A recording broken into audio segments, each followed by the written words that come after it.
Despite the combined efforts of the Interpol agents and KPD, a raid on the robber's temporary residence resulted in no arrests, and the criminal is still at large.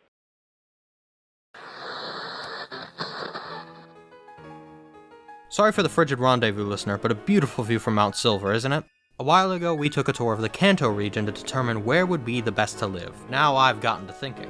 The Johto region is just across this range, so why don't we head over there and see if there's anywhere nice to stay? Why? No particular reason, just thought it was time to shake things up, you know? We'll use the same metric as before, 1 through 10, with 1 being the worst and 10 being the best. Our first port of call is Newbark Town. Similar to Pallet Town, Newbark Town is a small, quiet community whose only noteworthy trait is the home of Professor Elm. Likewise, it lacks a Pokemon Center, Pokemart, or gym. However, I'd argue Newbark Town is not 1-for-1 with its Cantonian counterpart, as it is not nearly as separated from the rest of the region. Reaching the larger region does not require any caving trips or forest hikes, simply a walk across a few routes. You still have to travel to Cherry Grove City for healing or items, but the town itself is quiet, peaceful, and pleasant, starting things off strong with a 7 out of 10. A short jaunt across Route 29 brings us to our next stop in Cherry Grove City. What is immediately striking about Cherry Grove is its many flower beds and beachfront status. Just as striking is its citizens, friendly, helpful folks always happy to lend a bit of advice. With a Pokemart and Pokemon Center and a location just a bit closer to more major cities, Cherry Grove is Newbark Town without its minor flaws. Only lacking a Pokemon gym, Cherry Grove scores an early 9 out of 10. A significantly longer trip up routes 30 and 31, and we arrive in Violet City, which keeps up this early positive streak. Firstly, a Pokemon Center, Pokemart, and Pokemon Gym are all easy positives. That gym is additionally under the leadership of Faulkner, a young but purportedly reliable trainer. Violet City is not just peaceful but scenic, in the midst of a forested area on the edge of a gorgeous lake hosting the Sprout Tower. The city has a school as well, and Route 36 puts it in easy proximity to the major Goldenrod City and the historic Ekrutik City, good for day trips or a small vacation. The enigmatic ruins of Alph are nearby as well, a taste of adventure for the inquisitive mind looking to stick close to home. All in all, Violet City scores a knockout 10 out of 10, placing it immediately at the top of our list. The trip to our next destination is a fairly lengthy one, down Route 32 and through Union Cave.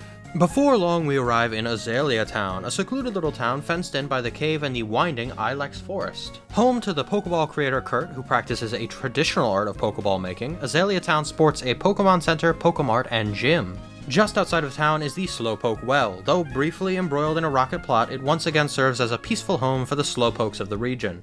One point of concern is the gym leader Bugsy, a young boy.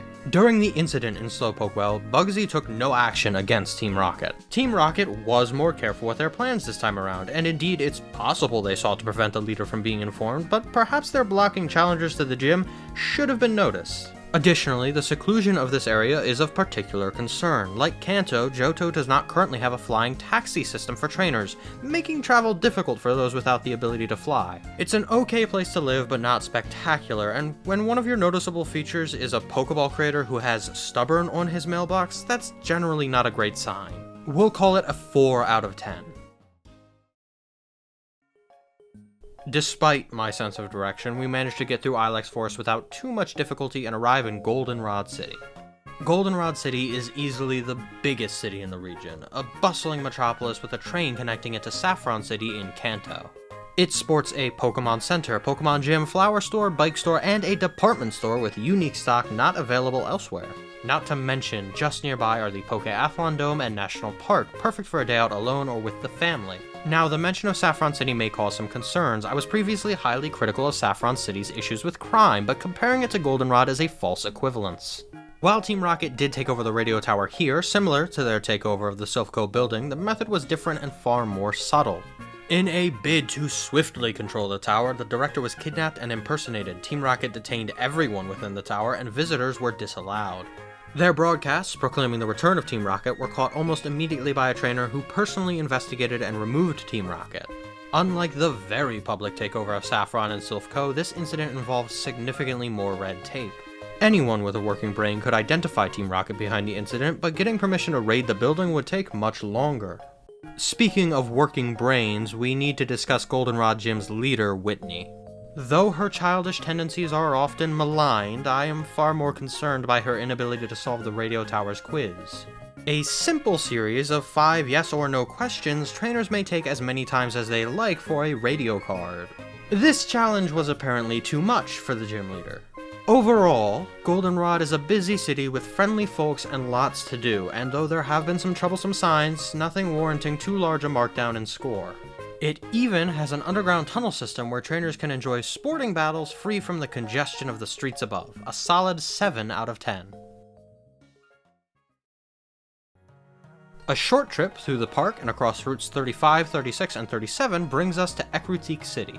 Ekrutik is an ancient city with a long history which marks the city to this very day. And we need to discuss this mark on the city because the burned tower poses a very serious safety risk.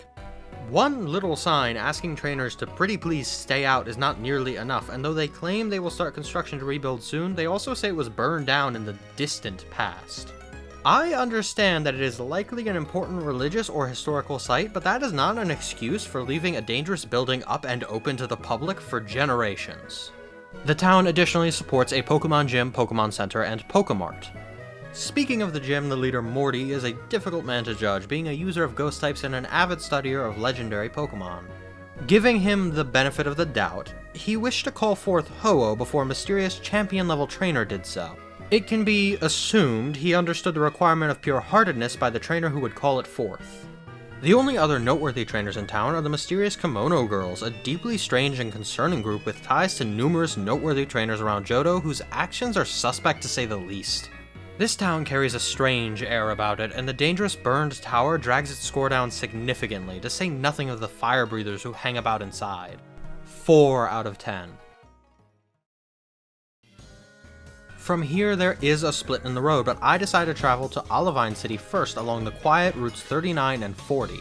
A bustling waterfront city with a beach just outside of town and the battle frontier nearby, this is a good spot for the casual or competitive battler. A Pokemon Center, Pokemart, and gym are all standard, and the gym leader, Jasmine, is a caring, well-traveled trainer. When the Ampharos that illuminates the lighthouse took ill, she dropped everything to look after it and quickly enlisted a trainer to retrieve medicine across the sea. Unfortunately, that lighthouse has a few issues. The floors are open to the public, though trainers like using it for battling, so come prepared. This would be fine if it was, safe.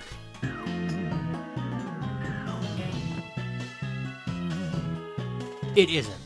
The lighthouse supports a wonderful port where trainers can catch the fast ship to Kanto faster than you can say life without parole. No, we won't be riding it today. I shouldn't return to Kanto for a little while. Why? 'Cause we're not done in Johto, listener. Olivine City is good but not perfect. 9 out of 10. My companion Argos takes us across the sea to the isolated Cyanwood City. Cyanwood City? And that isolation becomes our first issue, as coming or going from this city requires the ability to fly or surfing across the dangerous Route 41 taking us by the Whirl Islands. Cyanwood does not have a Pokemart, but rather a pharmacy with a small assortment of medicines. It does have a Pokemon Center and a gym, but the leader Chuck is more focused on his constant training than anything else, requiring challengers to shut off his waterfall system for a battle. There is the nearby Safari Zone, but the path to reach it is so treacherous it's difficult for anyone who's not a capable trainer to access. All in all, the quiet Cyanwood is not a wholly terrible place to live, but not a very good one either. 4 out of 10. Across the sea, through Olivine and Ekrutik, and along Route 42, we finally arrive in Mahogany Town. And it hardly seems worth the trip. Mahogany Town is a tiny, quiet tourist trap that claims to be the home of ninjas. While ninjas did reside here in the past, nothing so interesting occurs today. With a Pokemon Center and gym, it lacks a Pokemart, instead having a tiny souvenir shop.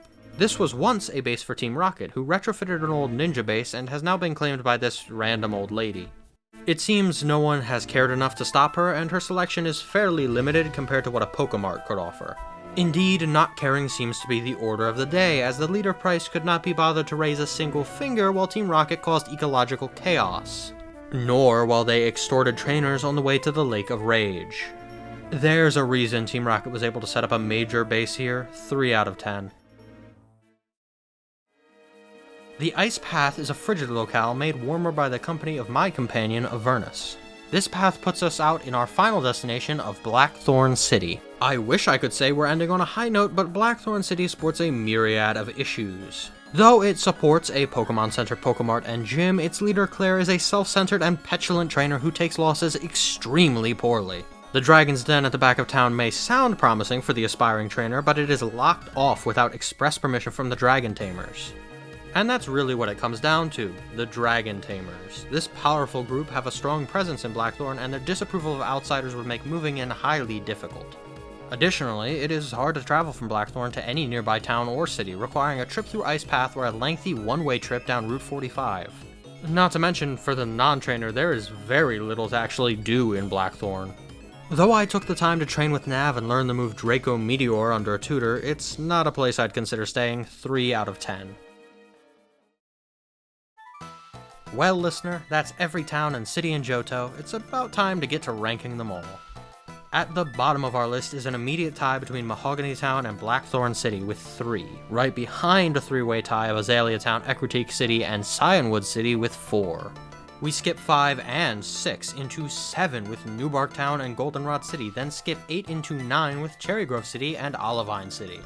Finally, our list is topped by Violet City with a spectacular 10 out of 10, and it seems we've found my new home for the time being. Remember, listener, this never happened, alright?